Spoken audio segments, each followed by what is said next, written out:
Hello, welcome to another module in this MOOC on principles of CDMA, MIMO, OFDM wireless communication systems. So, in the last module we had seen this feeding channel coefficient H, which depends on the attenuations and the delays of the different paths, and we said that this feeding channel coefficient has an important role to play in a wireless communication system. So, therefore, today we are going to develop models for this feeding channel coefficient. So, our feeding channel coefficient H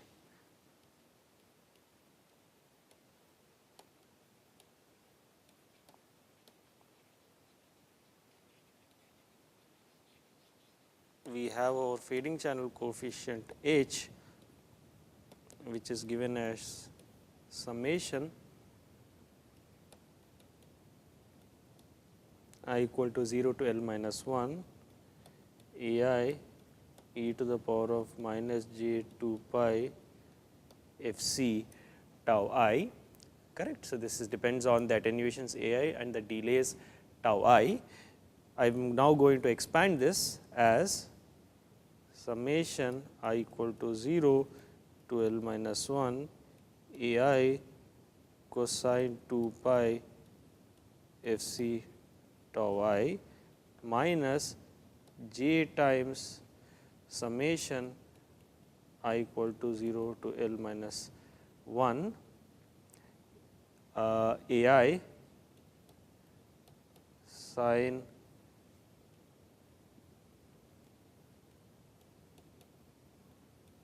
two pi f c tau I, right.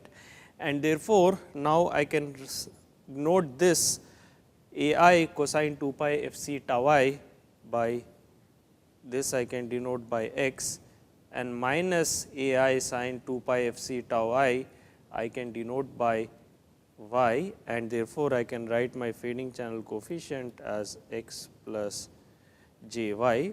So, I am writing my feeding channel coefficient as f h equals x plus j y, where x equals summation I equal to 0 to L minus 1 A I cosine 2 pi f c tau I, and y equals I equal to 0 to L minus 1 minus A I sin 2 pi f c tau I. And now, you can clearly see both these components x and y are the sums of a large number of random components involving the A's, which are the attenuations, and the tau i's, which are the delays. So, depending on the wireless communication scenario, these attenuations A I and these delays tau I are random in nature, right. And when you add a large number of these different random components, what results from the central limit theorem is Gaussian random variables. Hence, these x and y, which are the sum of a large number of random components. So, since x I, so first we realize that since A I, which are the attenuations,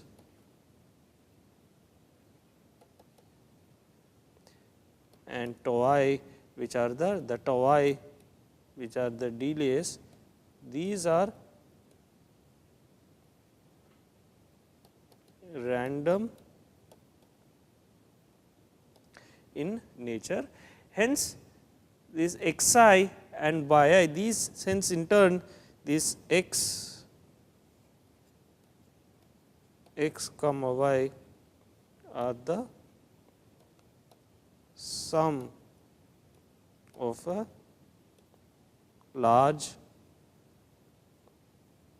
number of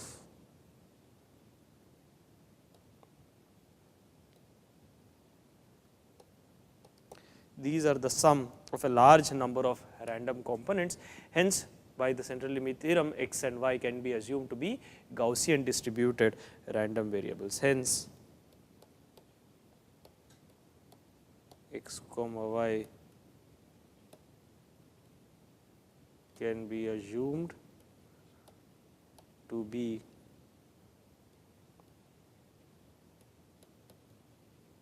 Gaussian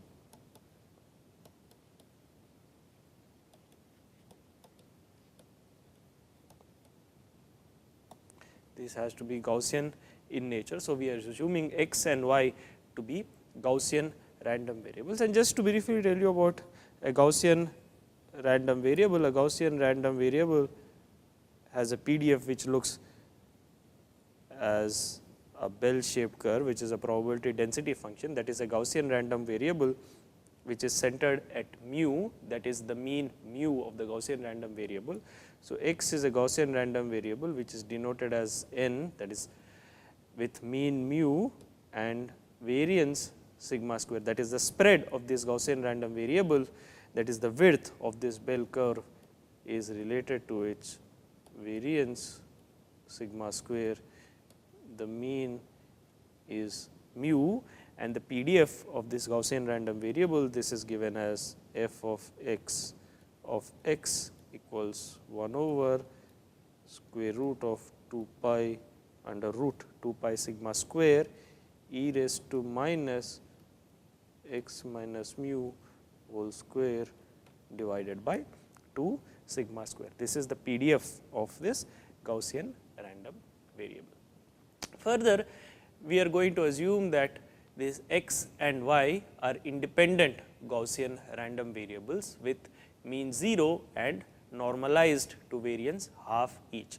So, x is a Gaussian random variable which is distributed with mean 0 and variance half, and as we had seen, therefore, if I substitute in this expression, if I substitute mu equal to 0 and sigma square equal to half. So, we have basically what we have from this is that mu equals 0 and sigma square equals half. Therefore, we have f of x is 1 over 2 pi sigma square e raised to minus x minus mu square divided by 2 sigma square, and substituting mu equal to 0, sigma square equals half. I have 1 over 2 pi into half e raised to minus x square divided by 2 into half, which is equal to 1 over square root of pi. So, this is equal to 1 over square root of pi e to the power of minus x square. So, the distribution of the real component x is 1 over square root of pi e to the power of minus x square. Similarly, also assuming y to be a Gaussian random variable which is distributed with mean 0 and variance half, we have f y of y equals 1 over square root of pi e to the power of e raised to minus y square. Further, assuming that these x and y are independent random variables, what we are further going to assume that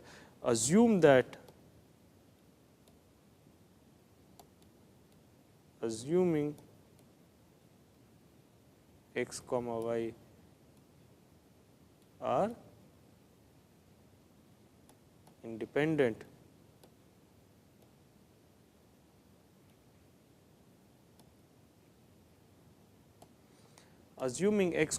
are independent random variables, we have the joint distribution, that is f of x comma y of x comma y. The joint distribution is given as the product of the individual or the marginal distributions, that is f of x comma y of x comma y is equal to f x of x into f y of y. Therefore, the joint distribution of the random variables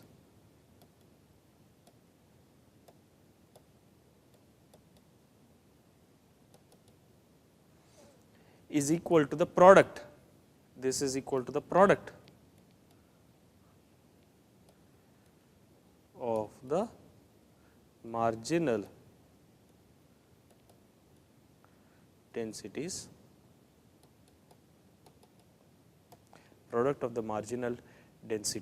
and therefore, we have f x y of x comma y equals 1 over square root of pi e raised to minus x square times 1 over square root of pi e raised to minus y square, which is equal to 1 over pi e raised to minus x square plus y square.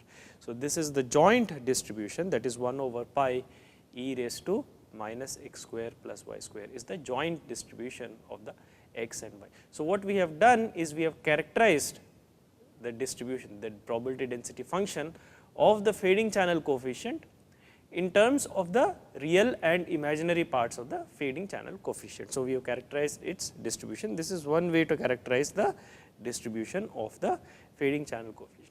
However, a more interesting and a more useful way, a helpful way to characterize the distribution of the fading channel coefficient H is to characterize it rather in terms of the real and imaginary components, is to characterize it in terms of the magnitude and phase of the fading channel coefficient. That gives us an idea of the power of the received signal and the phase of the received signal. Therefore, what we are going to do is we are going to now convert H, which we have represented as x plus j y, as a e to the power of j phi, where a is the amplitude of the fading channel coefficient and it is equal to square root of x square plus y square, and phi, which is equal to the phase of this thing of the fading channel coefficient, is equal to tan inverse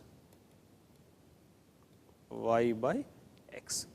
Also, we can write this the other way around as x equal to a cosine phi and y is equal to a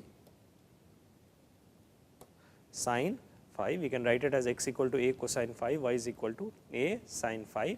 Now, what we want to do, we are given the joint distribution in terms of x and y. So, we have the joint distribution in terms of the real and imaginary components x comma y. What we would like to do is we would like to derive the joint distribution in terms of the amplitude and phase factors a comma phi. We would like to derive the joint distribution in terms of the amplitude and phase factors a comma phi, and this can be done as follows. So, what we have is the following thing. We have f of a comma phi, this amplitude in terms of a and phi equals 1 over pi e to the power of minus x square plus y square, that is the joint distribution in terms of x and y, times the Jacobian of the determinant of the Jacobian of x y. We are going to derive this shortly, but now you can see that x square plus y square equals a square. From the previous page we have this relation a square. This implies here that my x square plus y square equal to a square, which implies that therefore, I can write this joint distribution as 1 over pi, that is f of a comma phi of a comma phi equals 1 over pi e to the power of minus x square plus y square. X square plus y square equals a square. So, I have e to the power of minus a square times the Jacobian of x y. Now, this Jacobian of x y can be determined as follows, that is the matrix dou x by dou a, dou y by dou a, dou x by dou phi, dou y by dou phi, which you can see from the previous page. X equal to a cosine phi, we have x equal to a cosine phi, y equal to a sin phi, and therefore, dou x by dou a equals cosine phi, dou y by dou a equals sin phi, dou x by dou phi equals minus a sin phi, and dou y by dou phi is equal to a cosine phi. So, this is the Jacobian matrix, and the determinant of this Jacobian matrix you can clearly see, that is j of x y, the determinant of this equals cosine phi into a cosine phi, that is a cosine square phi minus a sin phi into sin phi, that is minus a sin square phi, which is equal to a cosine square phi plus a sin square phi, which is equal to a. And therefore, what we have is this f of, therefore, we have the determinant of this Jacobian matrix is simply equal to a, and therefore, the joint distribution with respect to the magnitude and phase components equals 1 over pi e raised to minus a square times the Jacobian with respect to x y, which is equal to 1 over pi e raised to minus a square times a, which is a over pi e raised to minus a square. So, this is the joint distribution of the channel coefficient in terms of the magnitude and phase component. So, this is the joint distribution in terms of the. So, what we have here is basically we have the joint distribution in terms of the magnitude and phase components, which is given as a over pi times e raised to minus a square. This is the joint distribution. This is the distribution of H or the joint distribution of a and phi, which are the amplitude and phase of the fading channel coefficient H. Because remember, we have H equals a e to the power of j phi, which means this is the phase and a is the, this is the phase, phi is the phase and a is the amplitude of this fading channel coefficient. And therefore, we have the joint distribution in terms of the magnitude and phase as a over pi e raised to minus a square. All right. So, now what we would like to do at this point is, let us try to derive the marginal distributions from this joint distribution with respect to this magnitude and phase. Let us derive the marginal distribution. So, let us derive the marginal, that is, let us derive the individual distribution of the amplitude A and the phase, that is phi. So, the distribution of the amplitude, that is f of A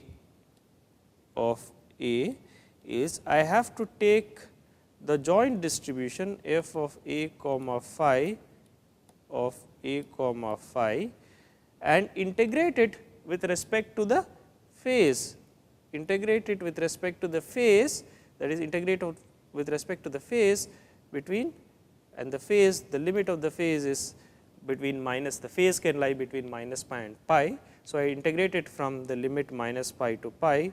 So, this is minus pi to pi a e to the power of a by pi e to the power of minus a square d phi. As you can see, this inner integral does not depend on phi.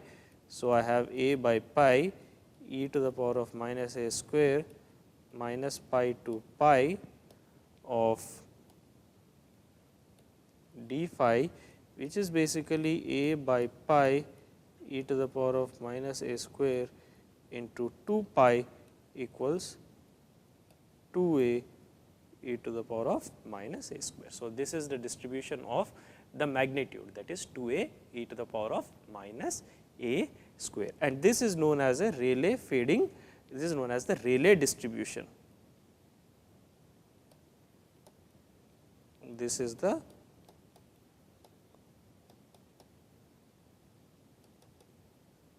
this is the Rayleigh distribution. Hence, this channel coefficient H is also known as a Rayleigh fading channel. Hence, the channel coefficient H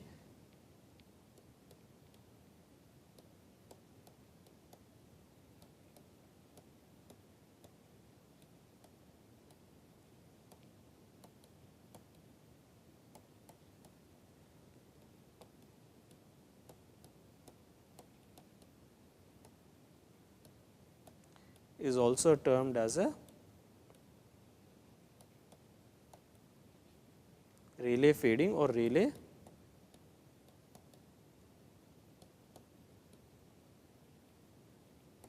hence this channel coefficient H is also termed as a Rayleigh fading channel. All right. So, its distribution is given as f of A equals 2A e to the power of minus A square, and if you look at that distribution, it looks something like this for A greater than or equal to 0. This is the Rayleigh distribution, this is f A of A, this is A, and if you can look at this region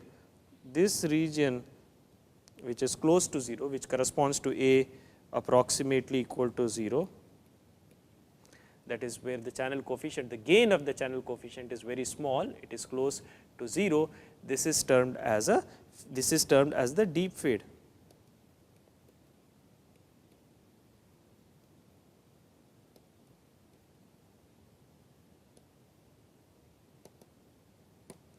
So, this region where the fading channel coefficient is very small, that is the probability, this region and the corresponding probability. So, this region corresponds to the deep fade region, where the fading channel coefficient, the magnitude of the fading channel coefficient is very small, and the corresponding probability is termed as the probability of deep fade. So, the probability that A is close to 0, which means the probability density integrated over this region is basically termed as the probability of deep fade. Remember, we had earlier talked about the deep fade as an event where the channel takes dips to take a very small, that is where the different multipath components almost cancel out each other, resulting in a very small gain or resulting in a very high attenuation of the received signal, that corresponds to the deep fade event. And what we are saying here is that basically this region where the channel coefficient, the magnitude of the channel coefficient A is very close to 0 corresponds to the deep fade event, and the corresponding probability is the probability of the deep fade. So, we will stop this module here and we will continue with the next module. Thank you very much.